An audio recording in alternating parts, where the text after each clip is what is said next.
Pemirsa Fides Channel dimanapun Anda berada, kabar duka menyelimuti kita semua terkait berpulangnya salah satu ulama yang menyejukkan ketika beliau memberikan dakwah kepada masyarakat. Beliau adalah Syekh Ali Jeber. Kita bisa memetik proses perjalanan dakwah yang beliau lakukan semasa hidupnya. Dari beliau kita mendengarkan nasihat-nasihat yang menyejukkan jiwa.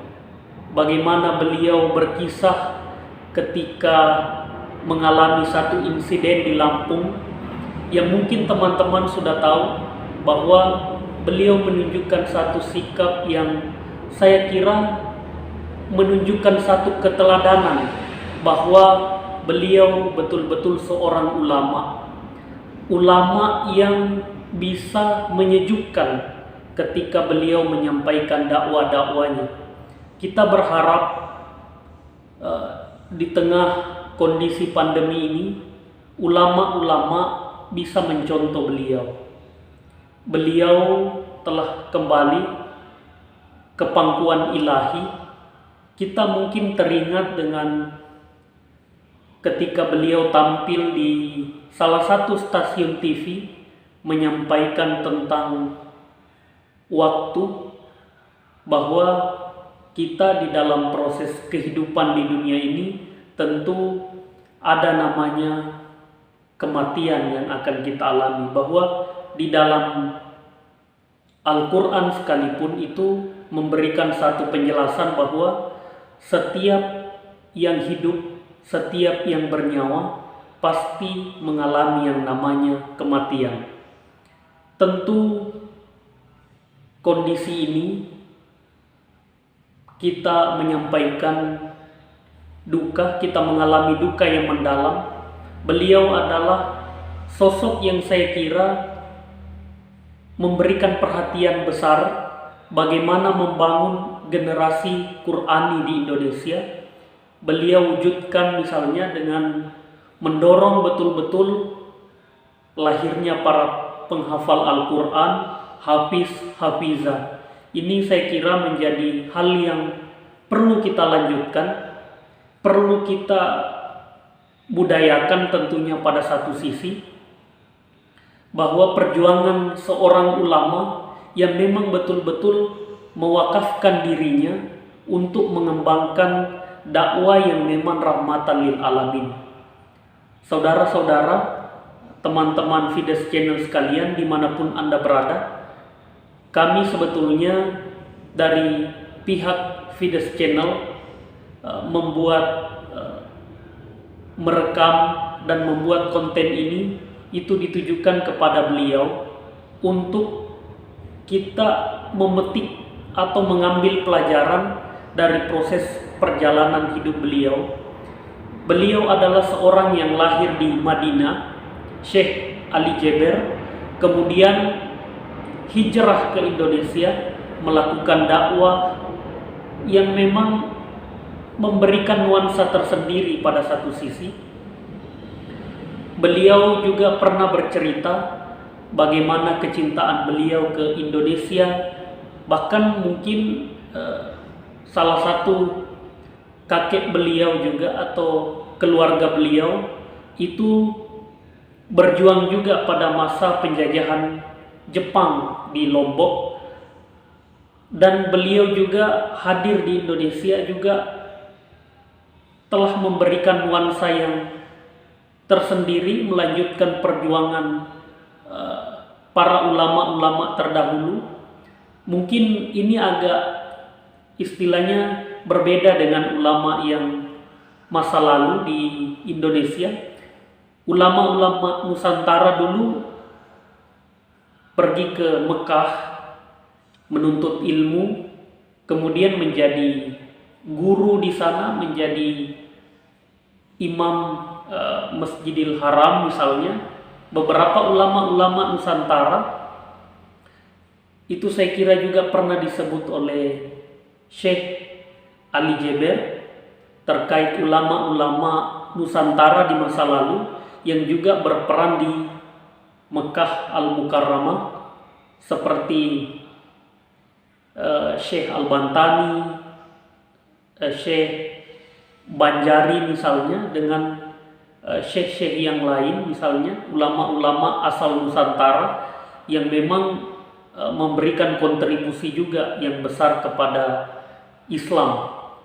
Kehadiran Syekh Ali Jeber berdakwah di Indonesia itu memang ada karakteristik tersendirinya, bukan hanya karena beliau berasal dari Tanah Suci, Madinah, sehingga dakwah-dakwah beliau saya kira bisa diterima di segala kalangan.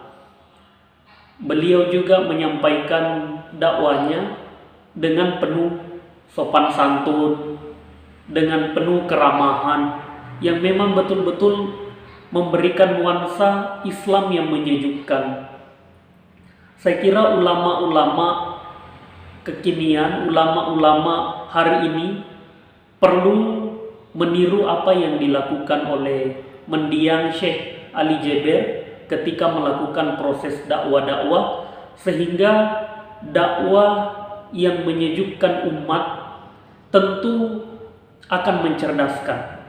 Jadi ini yang kita harapkan, dakwah yang menyejukkan itu akan mencerdaskan umat. Karena biar bagaimana, ulama itu menjadi panutan umat. Ketika ulama menyampaikan dakwah-dakwahnya dengan penuh sopan santun, dengan penuh keramahan, tentu umat akan mengambil pelajaran besar apa yang disampaikan oleh ulama.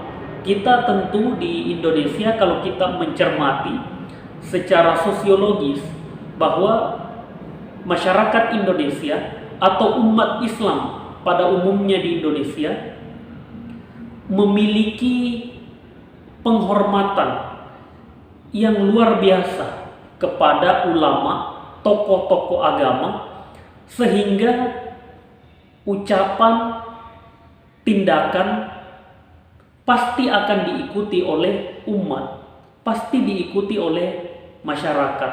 Sehingga kalau kita mencermati misalnya perjalanan dakwah mendiang Syekh Ali Jeber, itu memang betul-betul bisa meneduhkan umat, bisa membuat suasana menjadi lebih Islam yang memang betul-betul ramah, Islam yang memang betul-betul rahmatan lil alamin. Beliau selalu mengungkapkan misalnya betapa pentingnya yang namanya nilai-nilai persaudaraan, nilai-nilai kemanusiaan yang beliau sampaikan begitu santun. Saya kira inilah yang perlu kita lakukan.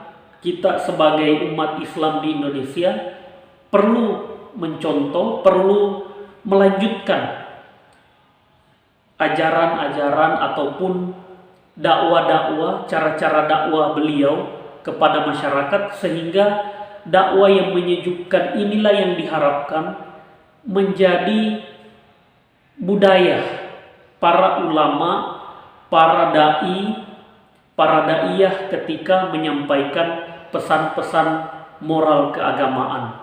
Karena ketika masyarakat diajak dengan cara-cara yang santun, maka tentu secara psikologi, tentu secara naluriah, setiap manusia ketika diberikan ungkapan yang baik dengan cara-cara yang sopan santun, tentu respon yang akan diberikan tentu akan melakukan hal yang sama, bahkan lebih daripada itu. Sehingga yang menarik kalau kita lihat mendiang Syekh Ali Jeber, kenapa memutuskan untuk tinggal dan melakukan dakwah di Indonesia, itu karena melihat watak atau perangai orang Indonesia yang memiliki kesopan santunan, sehingga itu yang membuat